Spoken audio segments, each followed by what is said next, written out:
Hello guys, welcome back and thank you so much for subscribing. Well, she's gone, isn't she? Literally, less than an hour ago, Angela Rayner, the self-styled working class hero, the firebrand of the Labour left, has finally tripped over her own sanctimonious halo and fallen flat on her face.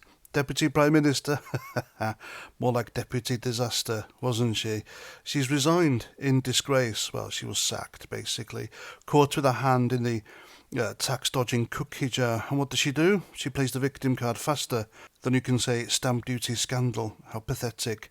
Let's get through the nonsense, shall we? Angela Rayner, the woman who spent years screeching about Tory scum and their sleaze, turns out to be just another Labour hypocrite who thinks rules are for the little people. She underpaid around, was it £40,000 in property taxes? Oh, sorry, stamp duty, because that sounds much more posher, doesn't it? And what's her excuse? Complex living arrangements. Complex. Ah dear. Divorce and a kid with special needs, and suddenly the taxman's supposed to look the other way. Give me a break. Most of us manage to pay our taxes without turning it into a sob story, but not Angela. No, she's special. And incidentally, she posted a video back in 2020, that was 5 years ago now, where she says her son, Charlie, is an NHS miracle and said the NHS gave amazing care, yet she sued them for over £100,000 for negligence. Dear me, this woman, I tell you, a scumbag right until the very end. And then the cherry on this rancid cake, she tries to dodge accountability by crying classism and sexism. Ah dear, you could see that coming, couldn't you? You know, spare us the crocodile tears. This isn't about her accent or her gender. It's about her cheating the system while preaching morality to the rest of us, really.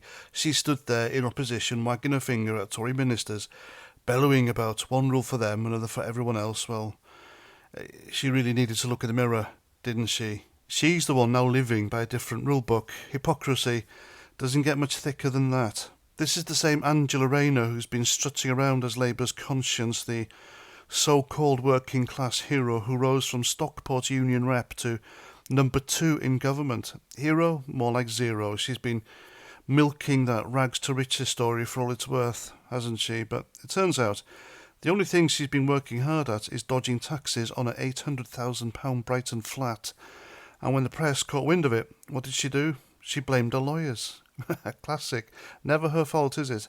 Always someone else to throw under the bus. And by the way, her lawyers denied they gave her such advice. Of course, they wouldn't ever give advice for dodging taxes, because firms like that have a professional reputation. What was she thinking?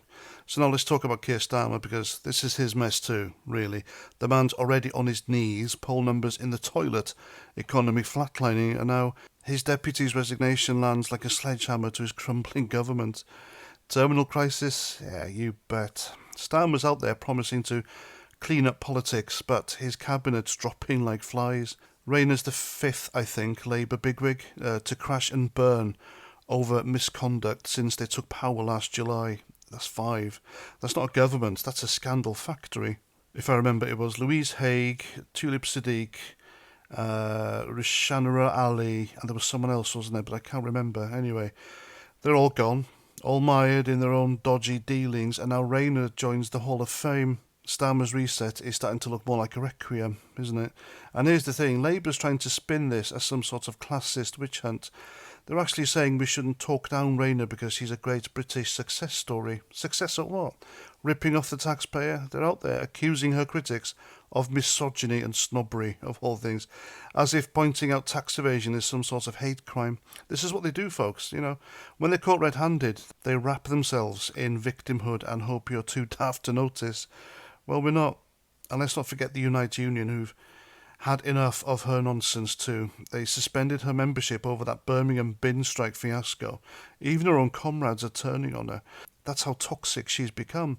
Labour's left wing is fuming, the right wing circling, and Starmer's stuck in the middle watching his government implode. So Angela Rayner's gone, and good riddance. Let's be honest, folks, but don't kid yourself, you know. This isn't the end of Labour's problems, it's just the latest chapter in their long, sordid history of preaching one thing and doing another. They'll keep waving their red flags and banging on about fairness while they pick your pockets and call it justice. Same old Labour, same old lies. And there we go. I'm past 49. Thanks for watching. And I will see you at my next video. Roger Trout.